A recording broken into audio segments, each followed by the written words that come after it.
Good afternoon. Last class we started with the new lesson, so that is early nationalist. Previous classes I just given you introduction regarding early nationalist. Then the last class we talked regarding the methods of early nationalist. Then we started with a concept called demands of early nationalist. So demands last class I had mentioned like economic reforms, constitutional reforms, civil rights, and administrative reforms. So these are the demands of early nationalists from 1885 to 1905. We are not going in detail about the demands because the topic in this year, that is a revised syllabus for this year, the demands of early nationalists in this lesson, it's not there. Okay, so that is the reason the concept called demands of early nationalists is skipped. So since it is skipped, so just you know what are the demands made by the early nationalists. Just if you know, that is enough. That is economic reforms, administrative reforms, constitutional reforms, and civil rights. So these are the demands the early nationalists had made or put before the British government, but in that few demands were succeeded, and almost no demands were succeeded by the early nationalists from 1885 to 1905. So today's class, just we will start with the new concept. So that is called objectives of early nationalist. Okay, so what are the objectives of early nationalist? Okay, so when they started to dominate INC, okay, so when they started to dominate INC, so from 1885 onwards till 1905, okay, 1905, one side they had their own methods, okay, so one more side they had their own objectives, okay, their own objectives in the sense the changes they wanted from the British people which should take place in India.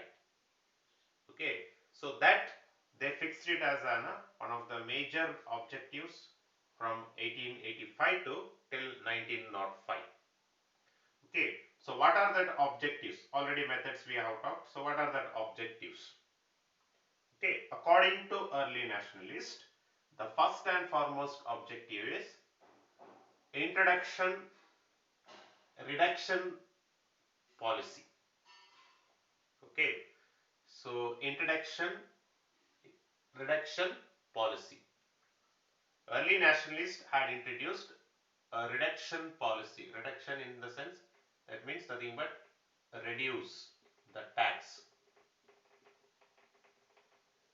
Okay, so early nationalists said reduce the taxes of land revenue and the expenditure on British army.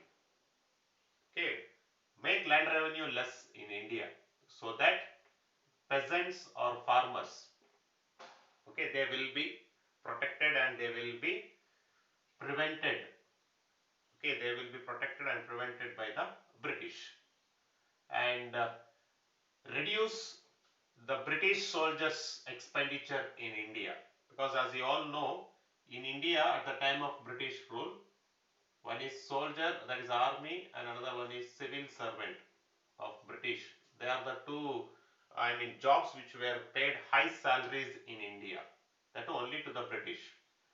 So early nationalists asked, reduce the taxes or collection of revenue even in the land revenue, and even reduce the expenditure on the British army as well as the civil servants. Okay, you cut down the taxes on that. Okay, after cutting down the taxes, you use that money for the welfare of an people, that is welfare of an Indians. This was the first and foremost objectives of early nationalists. Second one was democratic nation with self-government or self-governance. So as already I said, within British government. Okay. Early nationalists asked for a self-government of Indians. Okay, Indians himself, they need to have a separate government.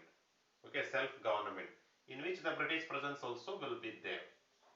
Okay, they seek for the ultimate, the goal of an early nationalist was demanding for a self-government. That's so with a democratic nation. Why it's called as a democratic nation means when it is given separate self-government to an Indians, so Indians will be represented as a democratic nation where they can elect their own representatives.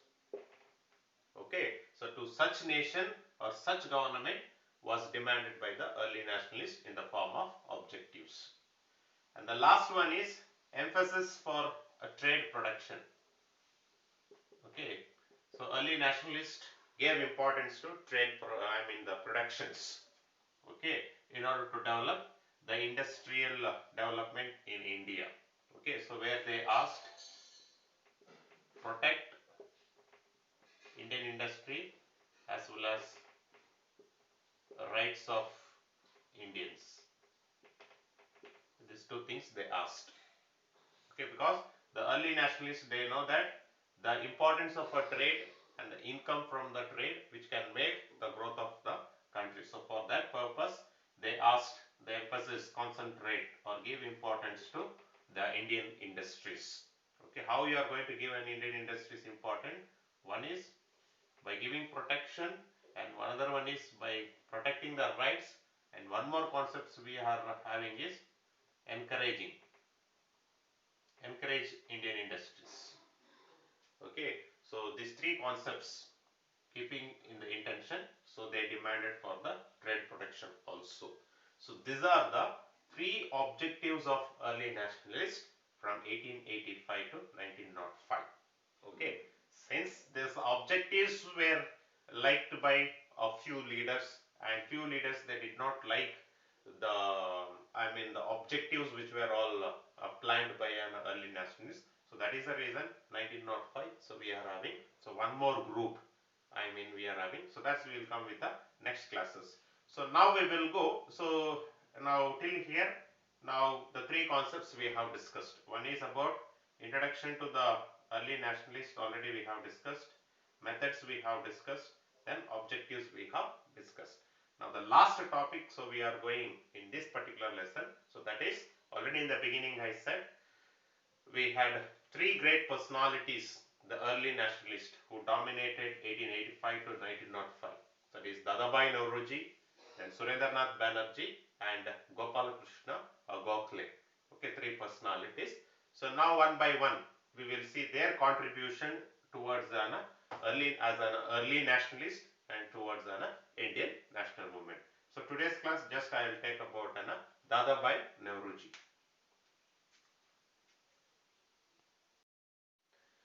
So now we will go with the contribution of early nationalist.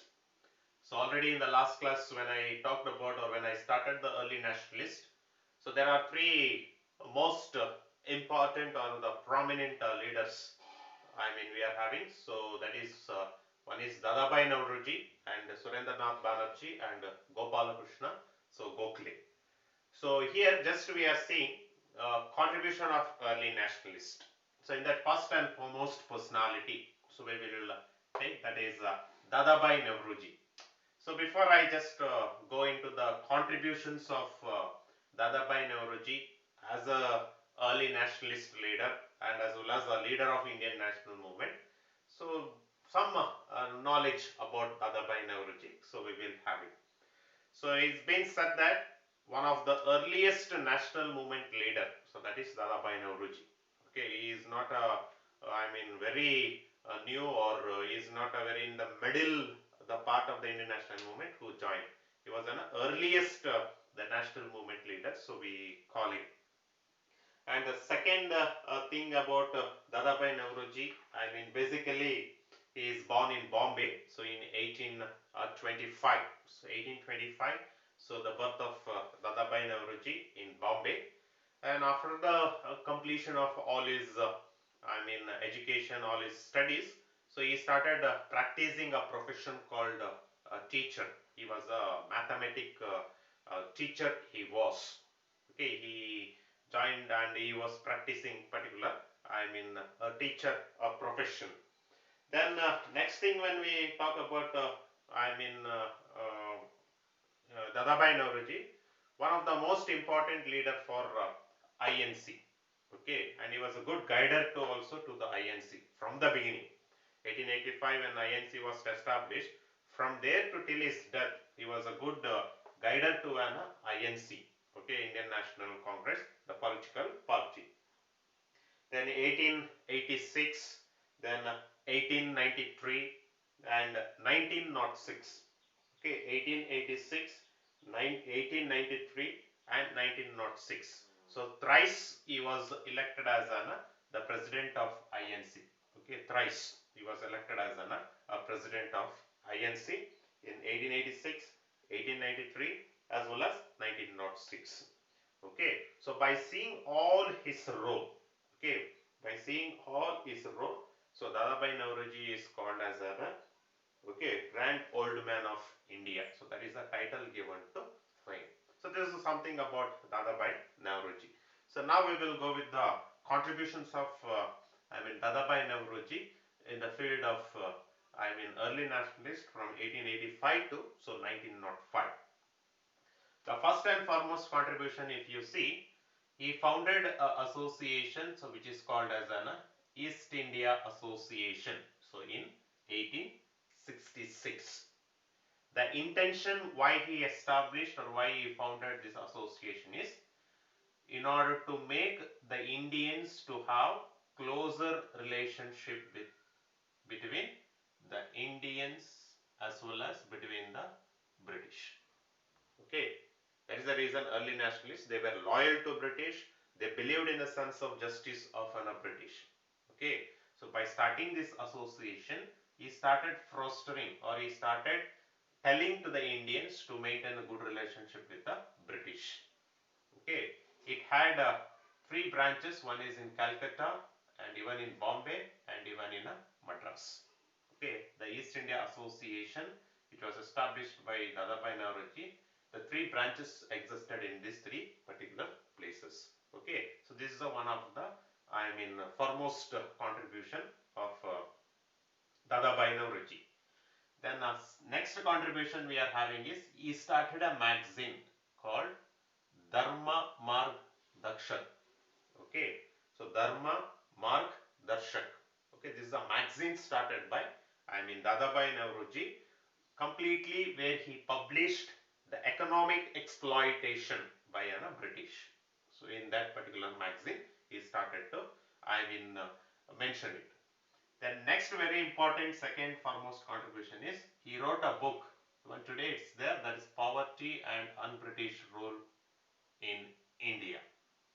Okay, so how is the lifestyle of an Indians under the British rule, and how they are making us, or how they are making Indians under a poverty line. So that he has explained through this particular book. Especially he has exposed economic fact of Indians, how our economy is drained by a British to an England. Okay, so where he compares that Indian economy as a, where he quoted the Indian economy is like a, waste, and England is like a dustbin. So where our economy is dumped there in the England. So like that he has mentioned in this particular book, a very one of the famous book of Dadabhai Naoroji. And in this book only, very importantly, one theory he has given, so that is drain of wealth. Okay, in this particular book only, This is a part of this drain of wealth. So completely it says about the economic exploitation of, the British people in India. If we would have talked about the demands, so we would have come to know, but since it is skipped for this year, so just a drain of wealth, how our wealth is being drained. Okay, that's yes, meant in this particular. Then next is a founding member of INC. So as you all know, the INC, when it AOU made it, he made it as an Indian National Conference. Okay, so later on Dadabhai Naoroji, he renamed it to an Indian National Congress. Okay, in 1884 itself. Okay, so that is the reason he is one of the founding member also. Then he also participated in England. Okay, he also participated in England in British House of Commons in 1892.